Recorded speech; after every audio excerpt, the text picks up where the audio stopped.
República no nos va a dar de comer, pero cuando menos otro régimen distinto, habrá mayor libertad, habrá más medios de poder conseguir algo. Yo seguí trabajando en el mismo lugar hasta que se produjo una huelga de metalúrgicos en Madrid. En aquella huelga de metalúrgicos nos aumentaron el sueldo, fue una lucha de los sindicatos contra la patronal, ganaron los sindicatos, nos aumentaron el sueldo a todos, pero en la casa Gregorio Alonso, donde yo trabajaba, el mismo sábado que nos pagaron la subida de salarios, despidió a media docena de obreros. No aceptamos aquello. Considerábamos que era imposible que en una plantilla de 100 y pico de trabajadores, solo por razones de falta de trabajo, que era lo que aducía el empresario, se despidiera 6. Todos sabrían o sabíamos que aquellos 6 eran los más significados socialmente de la empresa y que en manera alguna se les despedía por falta de trabajo, sino porque eran los que realmente representaban al resto de los compañeros. Entró los delegados que había en la fábrica de los sindicatos metalúrgicos de la UGT y de la CNT a parlamentar con el patrono y a decirle que por qué despedía a aquellos 6. Cuando les dijo que era por falta de trabajo, estos dijeron que si era por eso, que antes de despedirlos, que redujera la jornada. Y después de una gran discusión, salieron de allí para entrar a trabajar el miércoles en vez de lunes. Es decir, 100 y pico de trabajadores perdían 2 días de jornal a la semana a cambio de que el patrón no despidiera a 6 o 7 obreros. La proporción no se corresponde. Se veía claramente que aquello era una represalia por otras razones y no por causa de falta de trabajo. En ese plan de trabajar 4 horas a la semana estuvimos 3 o 4 semanas. Cuando ya se vio que aquello no tenía fin, le plantearon al patrono los delegados sindicales de que aquello no tenía razón de ser, de que había trabajo suficiente y más que suficiente para trabajar todos los días de la semana y que si a partir de la próxima semana no se trabajaban los 6 días completos, declararíamos una huelga. La respuesta fue de que hiciéramos lo que quisiéramos, pero que no iba a dar trabajo más que los 10 que estábamos trabajando. Y efectivamente, a la semana siguiente declaramos la huelga. Se nombraron piquetes para mantener una vigilancia alrededor de la fábrica y que no entrara a trabajar ningún estirón, y para evitar que los camiones de la empresa sacaran el material que había terminado para entregarlo a la clientela de la empresa. En esa situación estuvimos hasta que yo me coloqué en otra empresa que después hablaré. El resto de los trabajadores también se fueron colocando y aquella empresa cerró. Es decir, se vio claramente que Gregorio Alonso, el dueño de esta fundición, había sido la fuerza de choque de la patronal para luchar contra la parte obrera y vencerla en una lucha que no tenía justificantes. El caso es que aquel hombre terminó cerrando la fábrica y marchándose a Aranda del Duero, donde se estableció. Yo me coloqué entonces en Getafe en construcciones aeronáuticas, en otra fundición ya de esta compañía de aviación. Fui un día allí a pedir trabajo y el encargado de la fábrica, el encargado de la fundición, pues era un viejo socialista, y cuando le conté lo que nos había pasado en esta fábrica, en la casa de Gregorio Alonso, enseguida me dio trabajo. y empecé a trabajar ahí. Antes de seguir, quiero hacer alguna referencia a mis actividades sociales. Por aquellas fechas yo había ya tomado contacto con la CNT, con la organización que por razones de familia más que por otra causa, puesto que mi primo Pedro y mi hermano Rafael ya pertenecían a ella, por razones de familia digo, pues yo de alguna manera conocía. Yo leía la prensa confederal y anarquista que iba a casa, como Solidaridad Obrera de Barcelona y Tierra y Libertad, este último periódico netamente anarquista. El primero era el órgano de la Confederación Regional del Trabajo de Cataluña, y a mis 20 años pues yo tenía ya una familiaridad muy acusada con las ideas, inclusive con las personas, puesto que a mi casa, en los periodos de represión, durante la dictadura del general Primo de Rivera, al amparo de mi primo Pedro, por mi casa, digo, pues desfilaron muchos militantes anarquistas de Madrid, inclusive algunos detenidos que alguna vez se refugiaron allí, como eran Miguel González Inestal y otros. Entonces, yo también había vendido aquella prensa en los periodos de clandestinidad. Mi primo era lo que se llamaba el paquetero de Solidaridad Obrera y de Tierra y Libertad en Madrid. Y me daba a mí aquellos periódicos para venderlos. Yo los vendía en dos puntos clave fundamentales, donde vendía todo lo que llevaba. Y era a la puerta de los talleres de los ferrocarriles de MZA y a la puerta trasera por la calle de Montalbán de Correos. Es decir, los ferroviarios y los carteros eran en aquellas fechas los lectores que me consumían toda la prensa anarquista y libertaria que yo llevaba. Entonces yo estaba familiarizado desde casi niño con aquellas ideas y con aquellas personas y con aquellas organizaciones, a las que de alguna manera yo pues sentía cierta admiración. Recuerdo que en una ocasión en que detuvieron a mi primo Pedro, pues fue a casa la policía, hizo un gran registro, se llevaron varias cosas. Para mí todo aquello era fabuloso, era una aventura, pero merecía una gran simpatía por aquel primo mío que habían metido en la cárcel en plena dictadura y que se había tirado 6 meses como preso gubernativo sin procesar ni condenar. Cuando estalló la República, pues ya los sindicatos de la CNT tomaron vida pública legal. Durante el periodo de la dictadura, casi todos los CNTistas se habían refugiado en Madrid, en los sindicatos de la UGT. En estos sindicatos, particularmente en el sindicato de artes gráficas, construcción, metalúrgicos, madera, camareros, en estos sindicatos de la UGT, habían constituido lo que se llamaba grupo de oposición.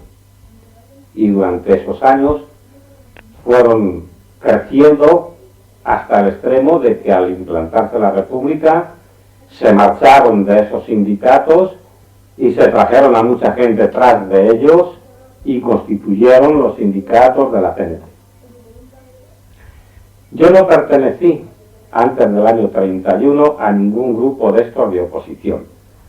Pertenecí al sindicato metalúrgico de la UGT cuando entré a trabajar a la casa de Gregorio Alonso, porque como dije antes, allí había delegados los dos sindicatos. Me invitó el de la UGT a que para trabajar allí tenía que pertenecer a uno de ellos, que me afiliara al que yo quisiera. Le pregunté a cuál de ellos representaba, me dijo que al sindicato El Baluarte metalúrgico de la UGT, y dije, pues ahí mismo me apuntas. Y así pertenecía a ese sindicato a pesar de que mi simpatía estaba con la gente de la CNT.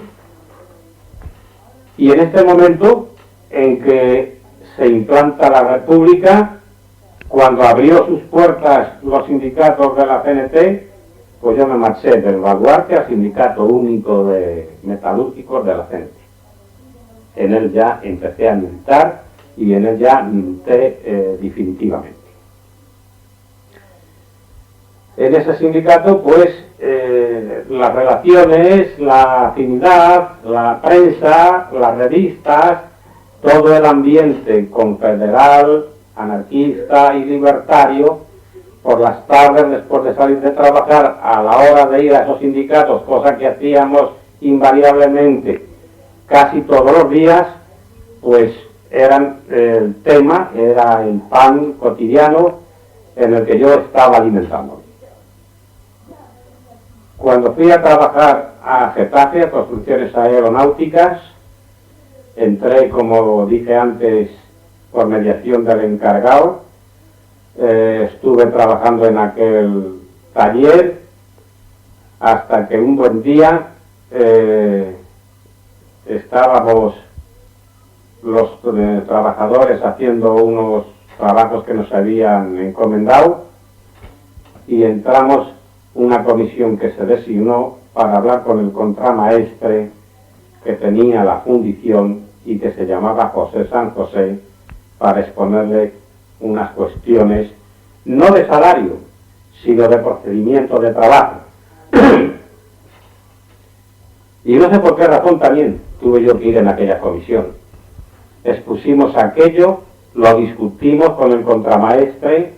Lo que realmente pedíamos no era otra cosa que se racionalizara el trabajo mejor, que a los que estaban trabajando se les especificara de manera concreta las funciones que tenían que hacer. Y cuando terminó aquella entrevista y salimos para las naves, informamos a todos los trabajadores y en aquel momento me dijeron que yo tenía que ser el delegado de la CNT, puesto que allí había un delegado de la UGT, pero no había delegado de la CNT. Realmente había 3 obreros de la CNT nada más, y los 3 que habían venido huyendo de Puerto Llano, eran fundidores, pero los 3 habían venido represaliados por la patronal de Puerto Llano durante la dictadura, se habían venido a Madrid y se habían colocado en aquel taller. Los 3 eran mayores que yo, pero no sé por qué razón a mí me nombraron delegado de la CNT en aquel taller. Aquello transcurrió sin ninguna anomalía, hasta que un buen día, pues, me avisó un chico que había trabajando en la oficina del taller de fundición de que el tal San José había dado orden de preparar mi despido. Yo, en vista de ello, y de acuerdo con los compañeros que allí había, decidí subir a ver al director de la fábrica, que era un coronel de artillería, Díaz de Iboleón se llamaba, de Iboleón. Subí a verle, a preguntarle que me había enterado de que tenía orden de despido en el taller de fundición y que quería saber a qué obedecía. Aquel señor, un perfecto jesuita, me dijo que era cierto y que las razones no eran otras que falta de trabajo. Yo le dije que cómo se concebía de que en un taller donde éramos 50 operarios aproximadamente, por falta de trabajo, no despidieron nada más que a uno. Que además había un reglamento que se acababa de aprobar de los metalúrgicos, en el cual se establecía muy concretamente que antes de despedir a ningún obrero, si el trabajo faltaba, se reduciría la jornada, inclusive hasta 3 días a la semana, que había que hacer uso de aquello.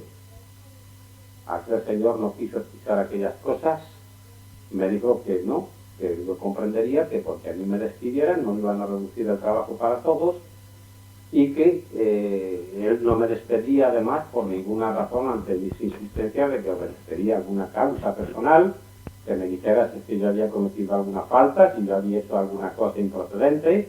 Me dijo que no, que en absoluto, que ellos estaban satisfechos de mí y que no obedecía ninguna represalia. Hasta el extremo de que si yo veía o sabía de algún taller donde hiciera falta personal, que se lo dijera para que me recomendara. Me marché de allí. El sábado, al día siguiente sábado, me dieron la cuenta y al lunes siguiente fui a pedir trabajo en Madrid a las Fundiciones Iglesias. Hablé con el mismo Juanito Iglesias, que era el patrono y el director de la fábrica. Le dije que había estado trabajando en Getafe en construcciones aeronáuticas hasta el sábado anterior. Me preguntó que por qué me habían despedido. Le dije que por falta de trabajo, que habíamos cesado, no lo dije yo solo, sino unos cuantos obreros. Y entonces a un oficinista le llamó para que le diera un volante y que fuera a reconocimiento médico. Fui esa tarde al reconocimiento médico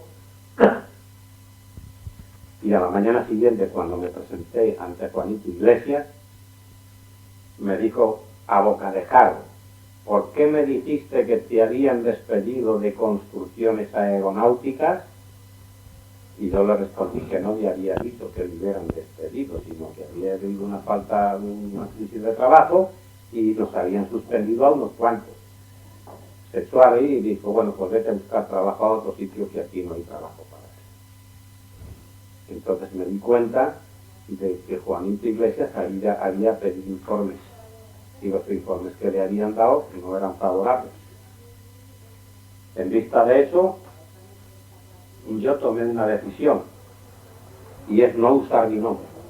Es decir, en plena república, en plena legalidad republicana, yo tuve que trabajar como fundidor en Madrid con nombre supuesto. Y así me coloqué en una fundición de Carabanchel, en Casa Guijarro, con nombre supuesto. ¿Y el nombre de este, te acuerdas? No me acuerdo ya qué nombre tenía, Manuel García o algo así por el estilo. Entonces, allí estuve trabajando unos cuantos meses, hasta que un buen día, al mediodía, en la hora de la comida, que salíamos allí a la puerta de la calle a comer nuestra tartera de comida que cada uno nos llevábamos de casa, habían pegado justamente en la pared, en la fachada de la fundición, un cartel anunciando un mitin para el próximo domingo en un cine de Carabanchel Bajo, en el cual figuraba yo como orador. Y entre el personal de la fábrica que estábamos allí, había un chico más o menos de mi edad, comunista, buen amigo mío, que al ver aquel cartel no pudo evitar la emoción. Él sabía perfectamente que yo estaba allí trabajando con nombre falso. No pudo evitar la emoción y dijo: anda, mira, Lorenzo, si figuras tú aquí. Estaba en la puerta del encargado de la fábrica, de la fundición. Escuchó esa exclamación, se quedó mirando el cartel y al día siguiente, sábado, me dieron la cuenta sin más explicaciones y me echaron a la calle. Entonces, ya no pude trabajar en el oficio de fundidor. Ya vi que la represalia era total dentro del gremio, que mi ficha estaba en todas las empresas, y cambié de oficio y me hice montador de viga armada. Me fui a pedir, pero bueno, hubo un periodo en que no encontré trabajo. La crisis de trabajo en Madrid era absoluta y estuve trabajando por mi cuenta con un carrito de mano, yendo al mercado central de abastos a comprar fruta, y luego, transportándola en aquel carrito, me iba a distintas barriadas de Madrid a venderla. Y en ese trabajo estuve, pues no sé, 1 año y algunos meses.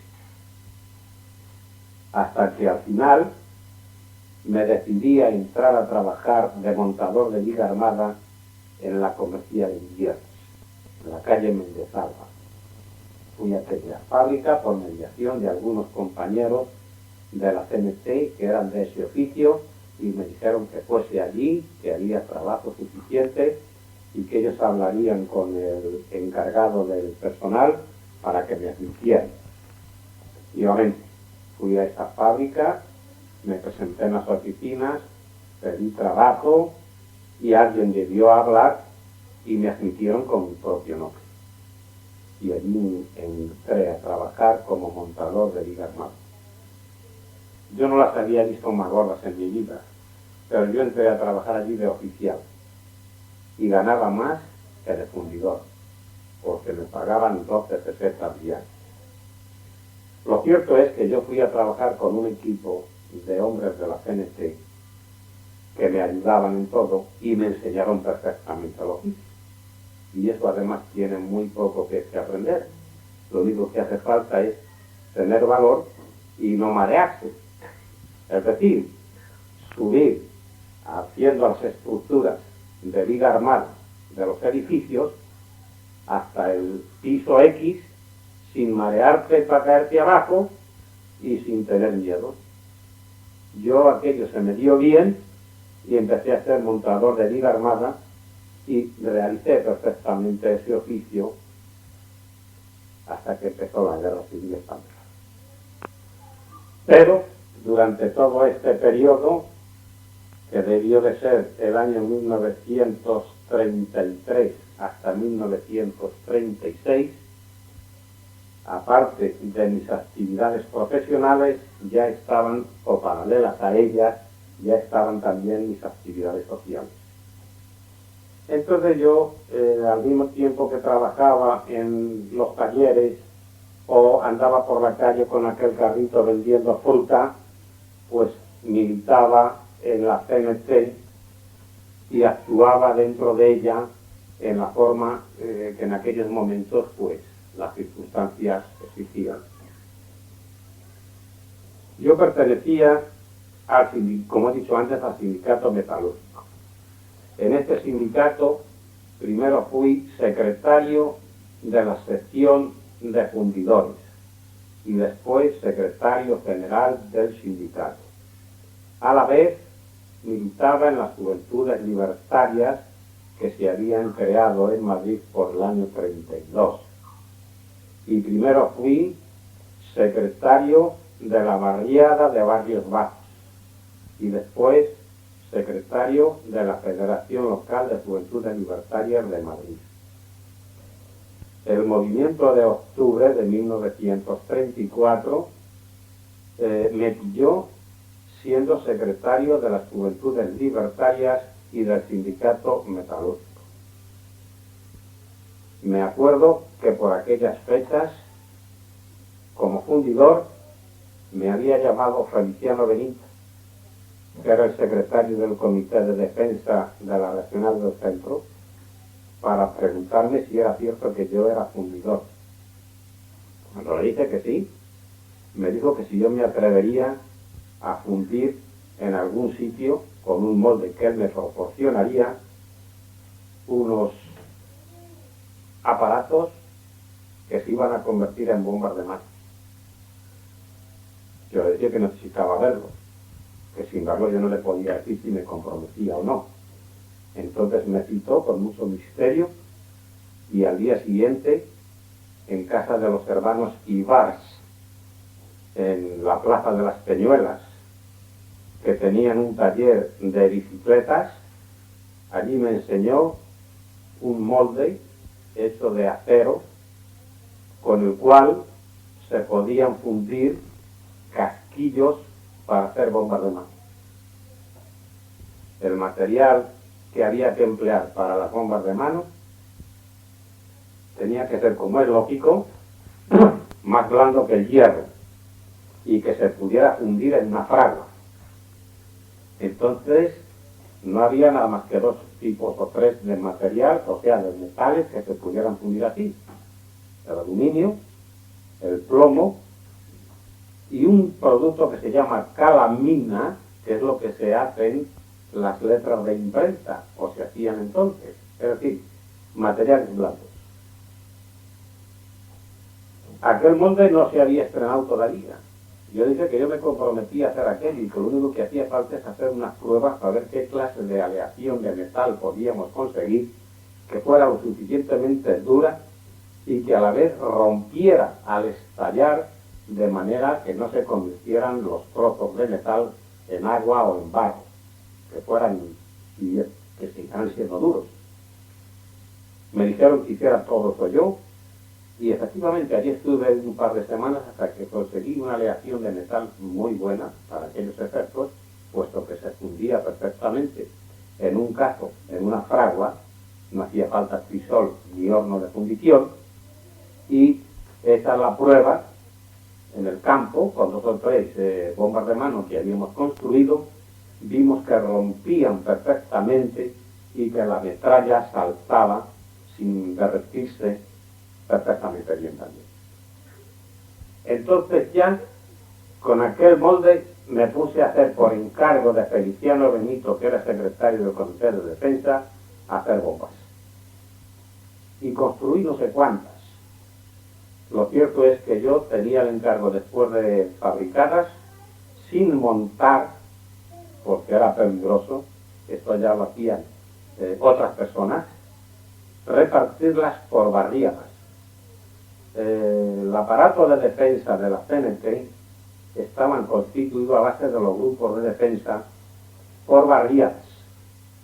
Y los grupos de defensa los constituían personas de no importa qué sindicatos.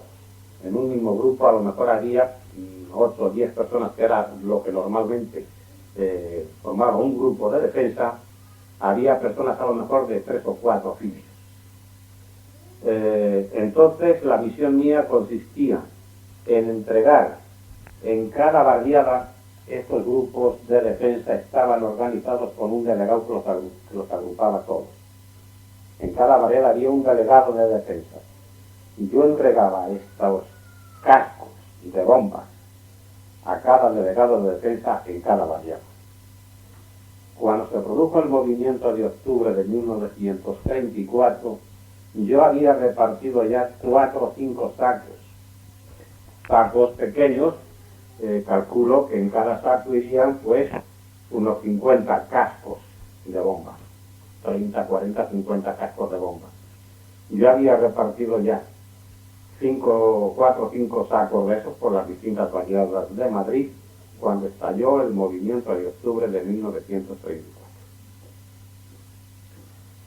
Me acuerdo que yo estaba en la plaza del Lavapiés hablando con otro compañero de las Juventudes Libertarias, pues no sé, debía de ser el 5 de octubre más o menos, cuando de pronto a la caída de la tarde empezó un tiroteo espantoso sin saber por dónde venía ni a qué obedecía. Nos refugiamos instintivamente en un portal y sentimos que los disparos venían de lo alto de la escalera. Más que nada por curiosidad fuimos subiendo para allá y cuando llegamos a la azotea vimos que allí había 4 o 5 guardias de asalto, que se llamaban entonces a la policía armada de hoy, que estaban disparando al aire, armando escándalo y armando el terror. Y lo mismo pasaba por otras casas y por otros edificios de aquella barriada. Entonces nos bajamos de allá y nos fuimos a la calle Mesón de Paredes, que era donde vivía este compañero que estaba conmigo, hasta que a las 10 de la noche